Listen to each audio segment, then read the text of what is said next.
Bunny, what was your take? Exactly what I knew kind of going into it. And, Indiana's very physically imposing. They're going to be physical on defense, really physical. It's Big Ten basketball. Yeah. Honestly, their physicality wore us down on cuts, on drives, on rebounding glass, just inside. Anything in there was, 21-20, whatever, and then Jackson Davis kind of got him with a little spurt there. That 22-6 run was supposed to have you at 9 points, and he kind of, like you said, the physicality inside, there's not a whole lot to do with that. Yeah, and we got to grow up. Like, we have a very inexperienced group.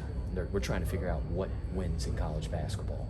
This ain't high school anymore, right? Like, so we have those spurts. And this has been a pattern that we've had to this point. It's like we go through those lulls throughout the game where all of a sudden a team goes on a big run. We got to change that. And again, give Indiana credit. They made us pay. What is it like game planning for Trace Jackson Davis in the post? Yeah, he's hard, man. You want to send the whole cavalry after him, right? Like, I think he's a monster down there. Now he can make you pay with pass. He's seen a double team his entire life. That's what I told our guys going into it. So you got to give him different looks. You can't make it a game of one-on-one. He'll score 36 on you if you make it one-on-one down there. He plays with such good poise and pace. He's a load. He's a load, man. I mean, it's why there's a reason why he's a first-team All-American. A handful of guys out with injury today. Just how do you think some of the other guys stepped up with some of those guys out?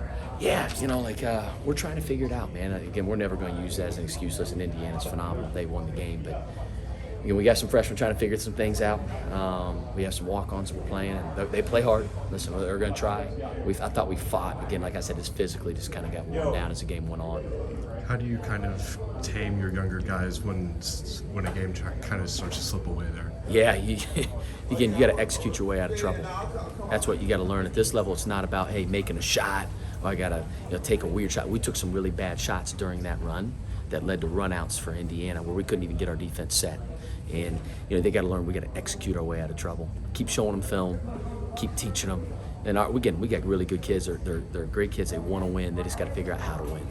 Is it your son who's with you out there on the bench? Yeah. What's it like having him out there with you?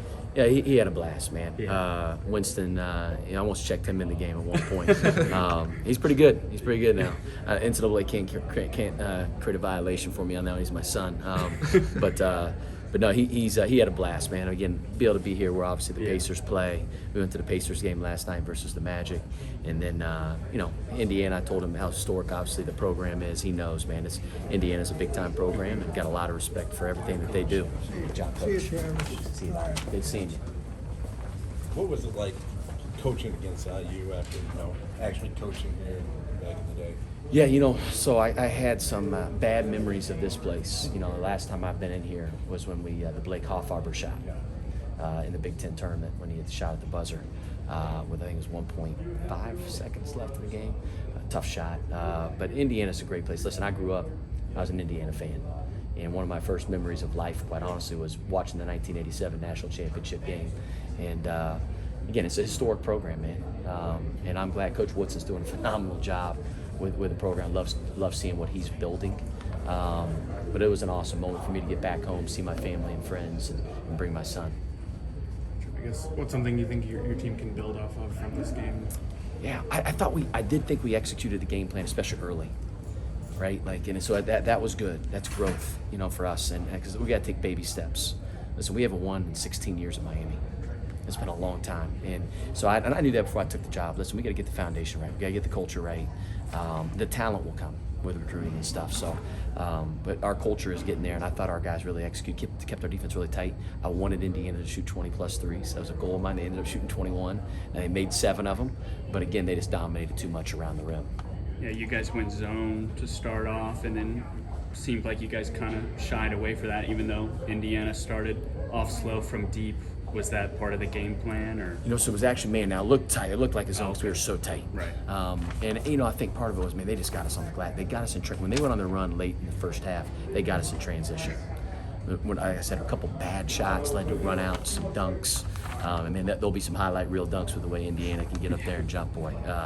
God, dog. I mean, Jordan Geronimo, man, he blocks that shot. He blocked about 6 of our shots, it felt like, with his chest at the rim. So, again, I thought we stuck with the game plan as best as we could, but you know, again, Indiana's a really good team. They'll make you pay it. They can win a lot of different ways, I can tell you that. With that front court, then, do you guys try to kind of emphasize perimeter defense then, hoping to kind of mitigate something? Yeah, I think, you know, like, again, you pay so much attention to Trace and Malik. Listen, Malik probably doesn't get enough play. Like I'm saying, as far as, like, media, how good he is. I mean, he's phenomenal. I think he's really, really good. And so when you got a couple guys that they can play through like that, and it's either a foul or it's a bucket every time it's one-on-one, it makes you put 2 on the ball. And then those guys are good enough and willing passers to be able to make those other guys on the team a lot better than I think they are. And so they make the game really easy on those other players. So Coach Woodson does a great job. I can tell they shot a lot of threes early, and you can tell he's probably told those guys, hey, listen, we're not going to continue to do this. So they start driving that ball and posting it even more. That's good coaching. All right. Thank you, Coach. Yeah, Appreciate it. thanks, guys. Good seeing you guys.